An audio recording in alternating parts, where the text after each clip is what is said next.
the last time the Vancouver Canucks had a 2-0 series lead, they lost the series, and that sucked. But, you know, it kind of feels weird. Feels really weird watching my favorite hockey team actually be back here in this position. It's been 9 years.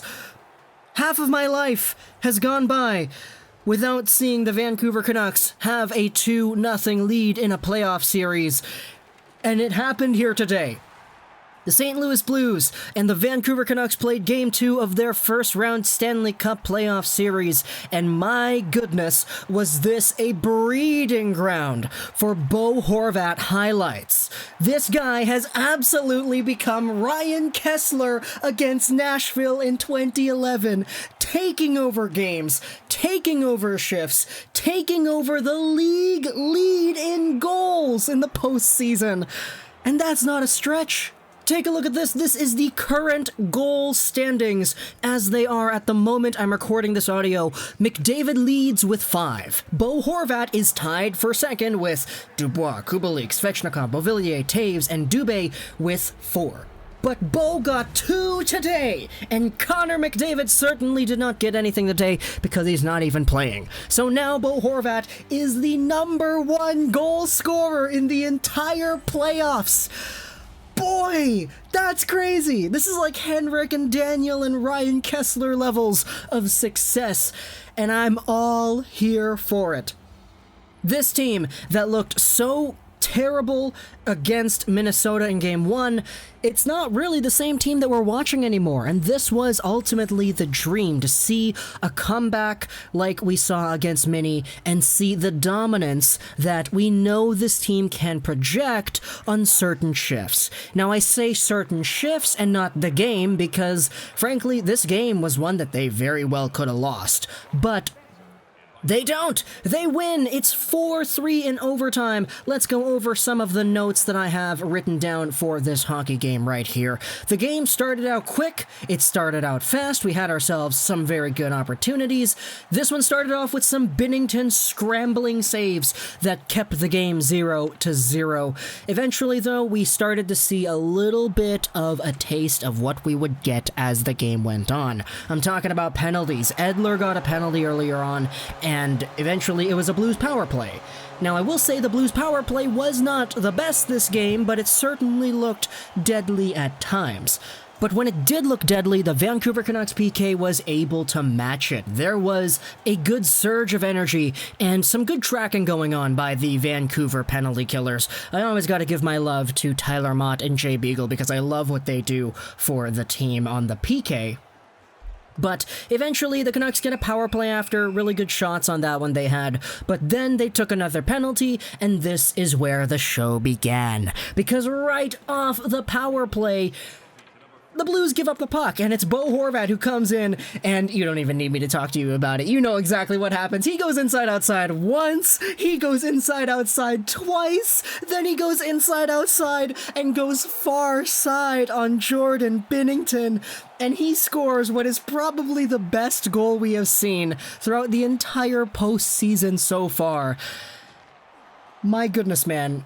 I tweeted out right away that Bo Horvat is Jonathan Toews because that's the kind of play from the captain that you would expect a Jonathan Toews-like player to be able to score.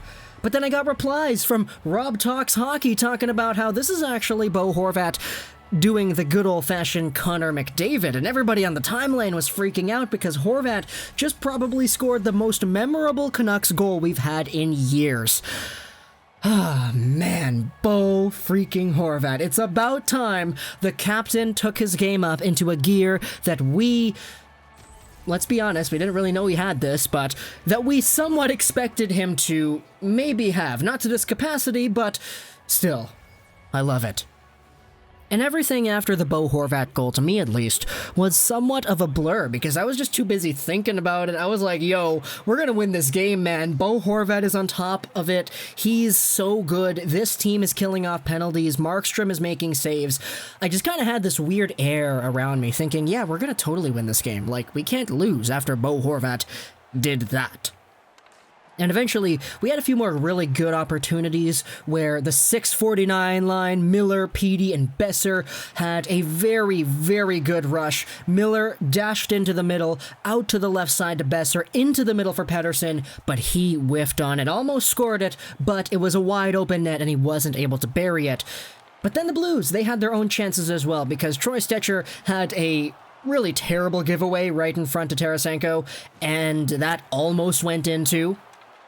Lots of great cross creases for the Canucks as well, but Binnington also made some saves. And after this first period where it was 1-0, Kevin Bieksa had a very good point on the panel where he mentioned how the many Canucks rushes that look super awesome to watch on tape are caused because the Blues are just biting too hard on these forechecks.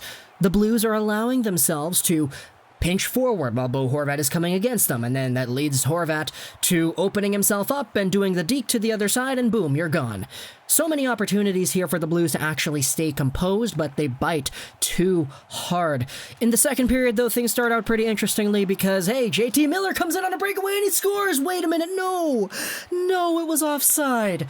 And this is where we think to ourselves, yeah, this is kind of why the rule needs to change. And the rules are going to change. We already made a video about this, but next year, the rules are going to be, hey, as long as your skate is above the blue line, you're good. It's onside. Doesn't matter if you're touching the ice, as long as it's hovering around there or it's in the vicinity of that blue line, you're good. Which would have made the JT Miller goal onside if it was next year, but it's not next year, it's this year, so it's offside, and the goal is disallowed. It's still 1-0. Eventually, though, the St. Louis Blues start coming alive. They get more pressure, they get more shots. The Vancouver Canucks go like 10 minutes without a shot or something like that. Eventually, though, they do get a power play, and power play 1 does their thing. They don't score, but power play 2 comes on, and it's Petey in front of Pearson, and wow, what a one-timer there. Tanner Pearson gets on the board. It's 2-0 Vancouver Canucks. This is Tanner Pearson's third goal of the playoffs, and it puts the Canucks up by 2. 6:49 goes out there, they get themselves some more chances. Zach McEwen got into a fight with Zach Sanford, and he went absolutely ham. And then, off of a questionable call, the Vancouver Canucks go shorthanded, and Ryan O'Reilly scores. Okay, it's 2-1. And at this point, I'm kind of looking at the Blues subreddit, and I'm taking a look at what they're having to say about this game. And they start pointing out how Jordan Binnington is kind of shooketh. Like, he's looking behind him after he makes easy saves. And a lot of the Blues fan base is really starting to harp on Binnington because now he doesn't look all too confident like he did last year. Eventually, though, it's the third period that gets underway, and Tyler Myers, ooh, no. Tyler Myers goes headfirst into the boards. He gets up and he skates out of his own power, but darn. Say what you want about Tyler Myers and how he plays defensively, but losing a man certainly isn't the best thing that can happen to this team, especially at this point. So whether or not Myers comes in next game, or it's Jordy Ben, or it's Juolevi, or whatever, let's just hope for a speedy Tyler Myers recovery, because you never want to see something like that happen to a player. Eventually, though, we get ourselves another power play. It's the second power play unit that starts, and wow, what a blast by Miller. Miller takes a shot, Falk breaks his stick, and Elias Pettersson notices that Falk breaks his stick. So he calls for the puck. He's like, hey, over here on the side of the net, I'm open. But they don't pass it to him. Instead, Miller goes across to Besser, who takes a shot towards the goal, and oh my goodness, Petey scores! It's 3-1 Vancouver. And at this point, I'm like, okay, the Canucks are up 3-1. They've got 15 minutes left. 15 minutes until they take a 2-0 lead. Let's hope we get it done. And Edler, man. What the heck was that, Alex Edler? He throws the puck right up the middle to Sammy Blais, who takes it in and he scores. And that was a beautiful goal. I'll give that to him. Absolutely fantastic goal. But Edler, you can't be doing that, man. And at this point, they're down by 1, and I'm like, okay, just a little bit more. 10 minutes left. It's a 1-goal lead. You guys got this. And there are some really good chances. Louis Eriksson has like 2 grade A chances right in front. He misses them both. Eventually, it's another really good rush or two here from the Vancouver Canucks. Then, with a few minutes left, they pull the goalie. And the Blues, they up the pressure. It's 6-on-5 for 2 minutes. Tarasenko misses a pass that went right through the crease. And at this point, I'm like, yes, that's it. That's it. 10 seconds to go. We're done, boys. We're done here. Book it. 2-0. And then Pietrangelo takes a shot and it goes in. What? What? Are you kidding me? Excuse me? They tied the game? It's a high stick. High stick? They called it as a high stick immediately on the ice? Yeah, they won. Good. But then they review it, and no, it's not a high stick, it's a good goal. It's David Perron! That guy had been absolutely terrorizing the Canucks this entire game. My friends were texting me, telling me like, yeah, no, this guy's got Marchand vibes over here. Really doesn't feel good. And I'm like, yeah, you know, it doesn't really feel good to see our players go down, but hey, the more time he spends in the box, that's more time for our very good power play to go to work. And everybody's complaining about the refs here, and I get that people are going to be hard on the refs because sometimes the calls went the Canucks' way, other times they didn't, but I'm going to be honest here, the Blues kind of outplayed Vancouver in the latter half of that third period. If there was a team that deserved to come out with the upper hand, it would have been St. Louis because they were playing really well in that third period second half. So I get why they tied it. Sure, I get that the power plays and the penalties were really kind of whack, but still, Canucks kind of got outplayed. And now going into overtime, you're thinking about JT Miller, his breakaway disallowed goal. You're thinking about Tanner Pearson, who shot the puck on an open net earlier and he didn't score. And then OT comes on their way and, wow, this team just picked up the momentum. The St. Louis Blues are coming in. Eventually, it's a really crazy sequence of saves and blocks from Jacob Markstrom that scramble out in front. Ultimately, I thought the game would have ended there. I was like, yeah, the Blues got this. Once Markstrom was outside of his net on the side, I was like, yeah, okay, it's going to be 1-1. We're going to go to at least a Game 5 here now. But no, Petey and Besser blocking the puck in front of the goal, and whoa, that wasn't in? How the heck did that not go in?